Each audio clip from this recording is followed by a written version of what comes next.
వారానికి ఒక రోజు డ్రై డేగా పాటించి డెంగ్యూ వ్యాధిని అరికడదామని డెంగ్యూ విభాగం ఇన్ఛార్జ్ డాక్టర్ రమేష్ కుమార్ పేర్కొన్నారు. ఈ కార్యక్రమంలో పాల్గొన్న డాక్టర్ రమేష్ కుమార్ మాట్లాడుతూ ప్రజలు ఇళ్లలో నిల్వ చేసి నీటిని వారానికి ఒకరోజు పూర్తిగా ఖాళీ చేసి డ్రై డేగా పాటించాలని ఆయన సూచించారు. అనంతరం జిల్లా వైద్య ఆరోగ్య శాఖ కార్యాలయం నుంచి ర్యాలీని నిర్వహించారు.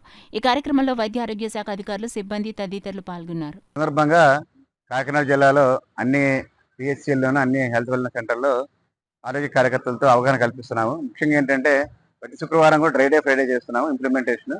కంపల్సరీగా మన పంచాయతీరాజ్ డిపార్ట్మెంట్తో కోఆర్డినేషన్తో ఏఎన్ఎంస్ ప్రతి ఇంటింటికి వెళ్ళి ఈ నీటి నిల్వలు ఉన్నవన్నీ కూడా ఎంప్టీ చేస్తున్నారు. అలాగే గార్బేజ్ ఎక్కడ ఉన్నా కూడా ఫోటో తీసి మనకి పెట్టడం వల్ల ఆ పంచాయతీరాజ్ డిపార్ట్మెంట్ వాళ్ళు క్లియర్ చేస్తున్నారు. కాబట్టి ప్రతి ఒక్కరు కూడా ఈ డెంగ్యూ దోమ అనేది డే టైమ్ బయటర్. కాబట్టి ఏంటంటే ప్రతి ఒక్కరు కూడా ప్రతి వారం శుక్రవారం పూట వాళ్ళ ఇంట్లో నీళ్ళన్నీ కూడా ఎంటీ చేసుకొని శుభ్రం క్లీన్ చేసుకొని డ్రై చేసి మళ్ళీ వాటర్ నింపుకొని పెట్టుకోవాలని కోరుతున్నాను.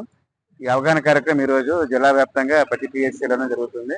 కాబట్టి ప్రతి ఒక్క ప్రజలు కూడా ఇది ఒక డెంగ్యూ నిర్మూలనకి మనం అందరం కూడా చేయి కలిపి మనందరం కూడా జిల్లా డెంగ్యూ రహిత జిల్లాగా మనం చేస్తామని మనస్ఫూర్తిగా మనం అందరం కూడా ప్రతిజ్ఞ చేస్తున్నాం.